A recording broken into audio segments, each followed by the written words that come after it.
So feelings. We all have big feelings. Children, parents, everybody. But it's what we do with those feelings and how we react to those feelings that cause us the miscommunication and the frustration. Feelings arise from needs that we have. And I love the way that nonviolent communication or empathy communication expresses and really helps you deal with that. Because they often say that negative behavior and negative type feelings are just tragic expression of unmet needs. And when we think about the needs that people have, there are some basic human needs that we all share. And that really opens up the line of communication for everybody. So when you think about it, what I like to do is I think about it as my feelings are sort of like the dashboard warning light that come up. And they could be good or bad, but feelings come in our lives no matter, what they are, good, bad, or what the circumstances are. But they are like warning lights. They tell you something. Either I'm enjoying this and this is going great, yay, or I don't like this, I'm uncomfortable, something is not right. And we all love to share in the good things, the good joys, the happy feelings, the contentedness. And those are often contagious and we can celebrate for other people. But it's those negative ones that get us hung up. And sometimes we often feel negative feelings in reaction to other people's positive feelings, if we're feeling like jealous or something like that. So these negative ones, they're a warning signal that something is not right. And when you take the time to look at why, then you're better able to react appropriately. And that's what we often miss, that step. We look at the negative reaction, we look at the behavior, and then we're always addressing the behavior. But that's like a Band-Aid solution, especially when it comes to children and they're misbehaving. You can't just cover up the Band-Aid thing and always address their behavior. Sometimes you can, and that gets it stopped right away, but then that's not really solving the problem. So I have, just in case that I'm like talking about needs and I'm talking about feelings and you're saying, okay, great. What do you mean? Do you have a list of these needs and feelings? Why, yes, I do. Funny, you should ask that. So I do have a blog post that's going out next Monday all about feelings and needs and our feelings wall. But in the meantime, I will add links to the unit section about my Pinterest boards. So I do have a Pinterest boards directly for those to help you out. But there are some universal ones that you can find all over the place. And I have those all gathered up in one place because there was no point in me reproducing what's already out there. So when we're talking about empathy communication, this came originally from Marshall Rosenberg, and I am not an expert, but I did want to share the process that I've learned that really, really, really helps when I'm dealing with my children or with my own feelings and emotions. So what you want to do is, he's got this funny little acronym of OFNR, Offner, I guess. But you want to observe. When you talk about, and we talked about this yesterday when I had the stop mindfulness method, O was for observe, but you want to observe without taking judgment or taking sides. Remember, share only what you can with your 5 senses. Encourage your children to hear their side of the story, but without the name calling or the blaming. That often gives you a clearer picture of what's going on. Then we want to think about feelings. Consider how everybody's feeling. You might ask some questions or take a guess if the child isn't able. I often say, oh, are you feeling really upset because you wanted the green sippy cup? Or wow, that must have been really, really frustrating when you couldn't tie your shoe the way you wanted it. Sometimes if you guess right, you can tell in the body language or the tone of their voice or they might be able to now tell you if you guessed right. Often there's several feelings alive at the same time. Anger is one of those tricky ones that really anger, yes, it's a feeling, but it's usually layered with lots underneath it. Once you talk about feelings and you recognize what's going on and what's alive in you, that's when we're able to consider the needs behind those feelings.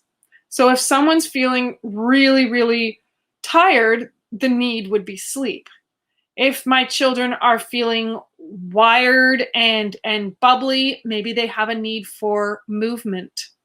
Or sometimes it's you have to be a bit of a detective, because I've discovered, especially during this COVID time, that my children need a lot more interaction that they aren't getting.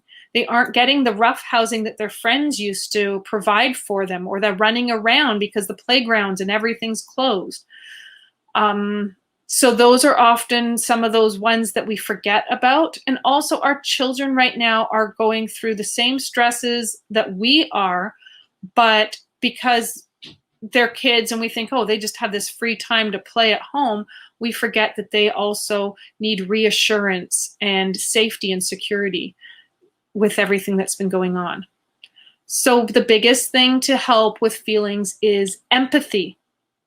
And empathy doesn't always mean agreeing, but it's being able to see the other person's point of view and letting them know that they are being heard. You might need to circle back to the beginning several times before being able to move forward, talking about the feelings and the needs before you can actually move forward with a request. And requests are different from demands. And a request could be of yourself. Maybe sometimes when I'm feeling really, really overwhelmed, I need to ask myself what I need. And there's nothing wrong with that. Here's a little cheat sheet about the wording of that. So when I see, and that's the observation, then you share your feeling. I feel this because I have a need for, and you're talking about yourself. That's not threatening if you're talking about your needs and your feelings to another person. And then you ask your request, would you consider? So an example of this would be, when I see clothes all over the floor, I feel anxious because I have a need for order in my home. Would you be willing to put your clothes in the laundry basket? Now, that seems long and drawn out. That's a good way to practice. Maybe you might want to shorten it to something more realistic and less technical for what you would say to your actual family, but just with that gentler tone. And I found this online, so there are things out there that you can use that talk about observations, feelings, needs, and requests. So let me stop screen sharing for a moment and get back to you. Feelings are really scary for some of us, to be honest. Like a lot of us, or some parents in general, may have grown up in cultures or families where feelings were not expressed well. And it could be a generational issue.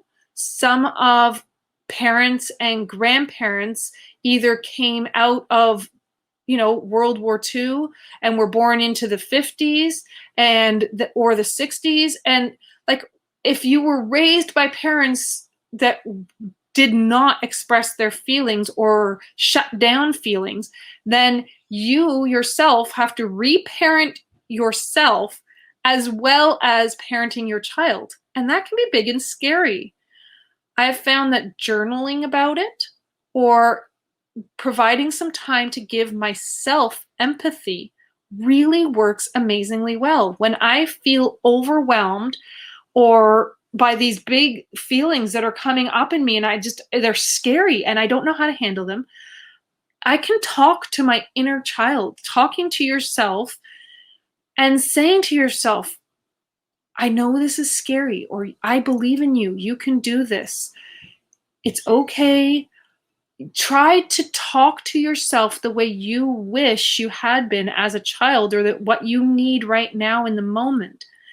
It To those who think this sounds kooky and goofy, I challenge you to give it a try and come back to me and tell me the results of that and if it actually worked or didn't.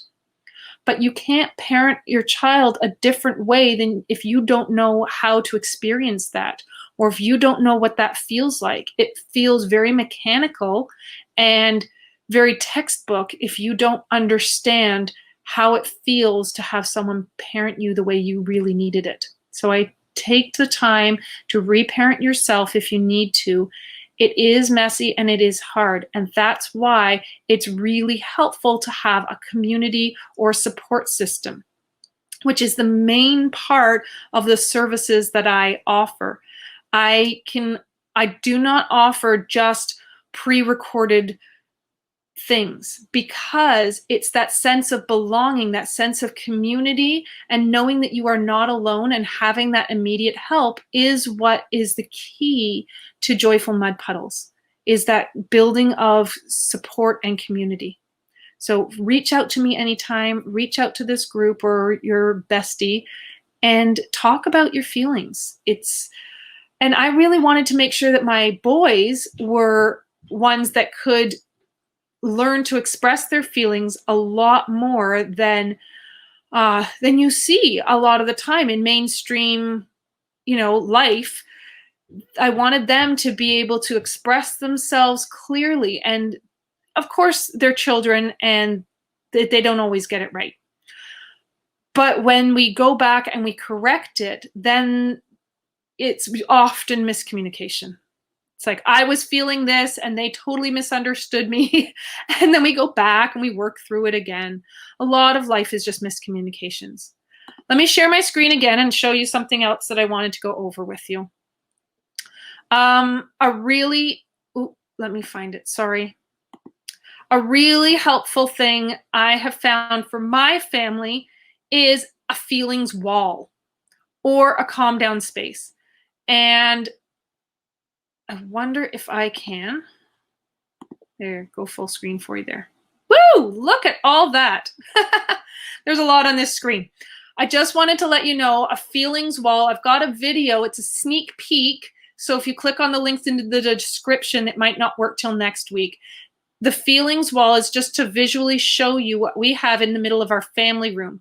It's changed over the years because I took it all down at Christmas and put some different posters up now. But it's a visual reminder for the whole family to be able to talk about our feelings, show our feelings, make talking about that not some weird, awkward thing, but just regular part of our daily life. I check in with my children often during the day, especially if I notice that they're getting agitated. And we talk about what went well and what didn't over dinner every day. If a feelings wall isn't something you can dedicate to, I highly recommend a calm down space or maybe even just a binder. But having the reference material available so that it's just something comfortable that the whole family can talk about. Now, I created a feelings poster pack. Some of it is free, and some of it is, I think it's like $3. So it's all available in my shop at joyfulmudpuddles.com/shop. So the feelings volcano is something I've seen many, many places, and we made our own version of it just to tidy it up because the copies I found were like half faded and weirdly wrinkled. But if you look down at level 1, that's when you're calm, happy, not bothered at all. And we talk about that with the kids. What does that look like? Where do you feel that in your body? Level 2 is when you're becoming a little more uncomfortable. That's more of the annoyance. You stub your toe. Someone said something that bothered you. Again, I talk to that with the children. What does that look like? What examples? What would cause a level 2? How does it feel in your body? Level 3 is when you're getting mad and feeling stressed. Level 4 is frustrated, really angry, and feeling upset. And each child has their own tolerance level. of feelings and how they feel that in their body. So make sure you talk about with each child what would set you off, what would be that example, where are you feeling this? The reason I'm talking about feeling it in your body, and I talked about this yesterday as well, that when I'm feeling stressed and upset, it goes right to my cheeks and they go bright red and they heat up. But now I've learned to recognize that when I'm starting to feel that way, now I can calm myself down much faster. If you can catch a child when they're at around a level 2 or 3 and they're able to express that to you, it is a whole lot easier to calm down before they've hit level 4 or 5 and now you're in full down meltdown mode. You got to wait that one out. Level 5 is when they've exploded out of control or they're about to completely lose it on you. And you want to be able to understand what that feels like and looks like, but also be able to prevent that from happening. Now, we have this poster on our wall, and my kids have worked on this for many times because now they are able to come and tell me, even when we're out anywhere, and say, Mom, I'm at like a level 2 or 3. Can you help me calm down? And it's great to start as young as you can. So the next page, let's see if I can get that. Woo, look at that. So I also created it with a more black and white version, printer friendly, and another version with less words for the younger children, because I have a 4-year-old, and so he can sort of understand the facial expressions rather than all the wording. And then we took one without the volcanoes, and it's just the faces with the wording. You'll notice that if you put the levels of emotion next to the stop mindfulness method, they actually work in reverse. And my oldest is the one that pointed that out when he saw it on the wall next to each other. But if you look at the S for stop, and that's when you're really triggered and upset, that goes along with the red, you're going to explode. So if you work through the levels of the stop mindfulness method, hopefully it will bring you back from down each level to being happy and calm at the bottom. So that's kind of cool if you put those near each other. I also wanted to make sure that we had some ideas for how to calm down. And that's going to be the focus of tomorrow's workshop, all about coping skills. Now, there are lots of coping skills posters available out there, and that is fantastic. What I wanted to do was ask my boys specifically what strategies they use, what works for them, and we made our own poster for our kids for practically what works for them, and then wanted to share that with you. And then if you do get my poster pack, it has all the ways you can connect with me as well. So let's unscreen share again. There we go. So the poster pack's available, but even if you just go with your own, try to find, there's so many picture books available as well that talk about feelings, because if a child or an adult is able to just put words and a label it, just having that acknowledgement that there's a word for what I'm feeling can actually dissipate a lot of that, could just dissipate that feeling a lot, because you're feeling heard. I'm using the word feelings too much. I'm so sorry. Let's switch to the word emotions sometimes. But just being heard and understood, and that empathy can completely help so much. It is messy. Parenting life is messy, but it is really worth it when you take the time to recognize how your children are and what they're going through, and processing that. Because the more often you pass that off or distract them or try to move on with your day, you're stuffing those emotions down, and then they're going to explode at the most inconvenient time and come out more as anger and aggression, because they've been building up that emotional backpack. And that's when we end up with meltdown mode that we're going to be talking about later in the week. So the more often you can stop and deal with how our feelings and needs throughout the day, the less meltdowns you're going to have. So I hope that really helps.